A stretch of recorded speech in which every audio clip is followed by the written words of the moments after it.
Sir ନମସ୍କାର sir. ହଁ ନମସ୍କାର, ଜୟ ଜଗନ୍ନାଥ, ହରେ କୃଷ୍ଣ, ଜୟ ଗୋବିନ୍ଦ। ସାର୍ ବହୁତ ଦିନ ପରେ ଆପଣଙ୍କ ସହିତ ସାକ୍ଷାତ ହେଲେ। ହଁ ଆପଣ ସାର୍ ପ୍ରାୟ କ'ଣ କାମ 2 ମାସ ଚାଲିଛି ପରେ ସାର୍? ଆସିଲେ।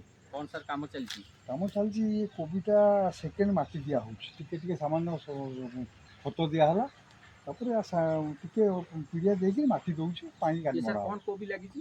ଏଇଟା ଲାଗିଛି ଭଲ ଭେରାଇଟି ରହୁଛି ଫୁଲକୋବି, ଏଇଟା କାଲକାଟା ଚାରା। ଆଜ୍ଞା ଖୁବ୍ ଭଲ ସାଇଜ୍ ଫୁଲ ହୁଏ। ଆଜ୍ଞା। ଆଉ ସେପଟେ ବନ୍ଧା ବି କିଛି ଲଗେଇଛି। ଏଇଟା ଖୁବ୍ ଉନ୍ନତ ମାନର କୋବି। ଏଇଟା ସାର୍ ଆକ୍ଚୁଆଲି ଏସବୁ କ'ଣ ବାଇଗଣ ଲାଗିଛି? ହଁ, ଏଇଟା ବାଇଗଣ, ଏଇଟା 4 ମାସ ହେଲାଣି ବାଇଗଣଟା ଫଳୁଛି, କିନ୍ତୁ ସେ ଏଇ ଯେଉଁଟା ଦେଖୁଛନ୍ତି ଏଇଟା ହେଉଛି ଗୋଲ ବାଇଗଣ। ଆଜ୍ଞା।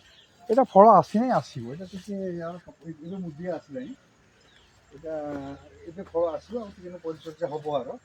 ଆଚ୍ଛା ସାର୍, ମୋତେ ଗୋଟେ କଥା କହିବେ, ଆପଣ ଏଇ ଯେଉଁ ଚାଷକୁ କେଉଁ ହିସାବରେ ଦେଖୁଛନ୍ତି? ଜଣେ ଆକୁ କ'ଣ ବୃତ୍ତି କରିକି ସାର୍ ଚଳିପାରିବ? ହଁ ଆଜ୍ଞା, ଚାଷୀର ତ ଚାଷୀ ଯିଏ ସେ ଚାଷ ତାର ବୃତ୍ତି କରିପାରିବନି। ମାନେ ଆମର ଏଠି ଅଞ୍ଚଳରେ ଯେଉଁମାନେ ସବୁ ଭଲ ଚାଷୀ ଅଛନ୍ତି, ଜଣେ ଚାଷୀ ବର୍ଷକୁ 4 ଲକ୍ଷ ଟଙ୍କା ବାଇଗଣ ବିକିବ, 2 ଲକ୍ଷ ଟଙ୍କା କୋବି ବିକିବ, ସେମାନଙ୍କର ବିଲ ଅଛି। ସାର୍ ଆପଣ ଯେଉଁ ଭାବୁଛନ୍ତି, ମାନେ ପରିବା ଚାଷଟା ବେଶୀ ଲାଭଦାୟକ ନା ସାର୍ ଧାନ? ଖୁବ୍ ଲାଭଦାୟକ। ଧାନଠୁ ଫସଲରେ ବେଶୀ ଲାଭ।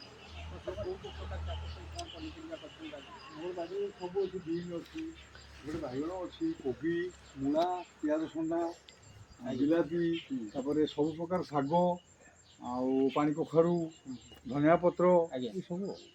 ଆପଣ ତ ପରିବା ସାଙ୍ଗରେ ବିଭିନ୍ନ ପ୍ରକାର ହର୍ବାଲ ଗଛ ଲଗେଇଛନ୍ତି, ତୁଳସୀ ଲଗେଇଛନ୍ତି, ଆଉ ଫ୍ରୁଟ୍ସ ଆକାରରେ ସବୁ ଡାଳିମ୍ବ। ଇଏ ଆମେ ଦେଖିପାରୁଛୁ ଆପଣଙ୍କର ବହୁ ଇଏ ଚିନ୍ତାଧାରାରେ ଫ୍ଲାୱାର ଇଏ କରୁଛନ୍ତି, ପ୍ଲାଣ୍ଟେସନ୍ କରିଛନ୍ତି। ହଁ, ତେଣୁ ଏଥିରୁ ଆମେ ଲାଗୁଛି ଆପଣଙ୍କର ମାନେ ନେଚର ଲଭର ତା ସାଙ୍ଗରେ ବି।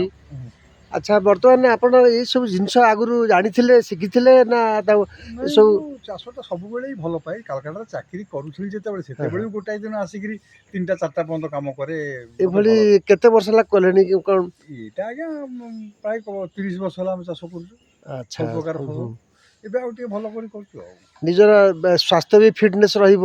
କାମ କଲେ ତାପରେ ଘର ଭେଜିଟେବୁଲ ଉପରେ ଘରର କିଛି ଆବଶ୍ୟକତା ପୂରଣ କରିବା ସଙ୍ଗେ ସଙ୍ଗେ କିଛି କିଣିବା ନାହିଁ, ସବୁ ବିକ୍ରି ହୁଏ। ଫ୍ରେଶ୍ ଜିନିଷ ଖାଉ। ମୁଁ ୟୁଜ୍ କମ୍ କରେ, ତେଲ ସାର ଏଗୁଡ଼ା କମ୍ ୟୁଜ୍ କରେ। ଯେ ଆମର ଭାରତ ହେଉଛି କୃଷି ପ୍ରାଧାନ୍ୟ ଦେଶ। ଆଜ୍ଞା ଆଜ୍ଞା। ତେଣୁ ଆପଣ ଭାବୁଛନ୍ତି କି ସାର୍ କୃଷିର ଉନ୍ନତି ହେଲେ ଭାରତର ଅର୍ଥନୀତିର ଉନ୍ନତି ଆସିବ ବୋଲି?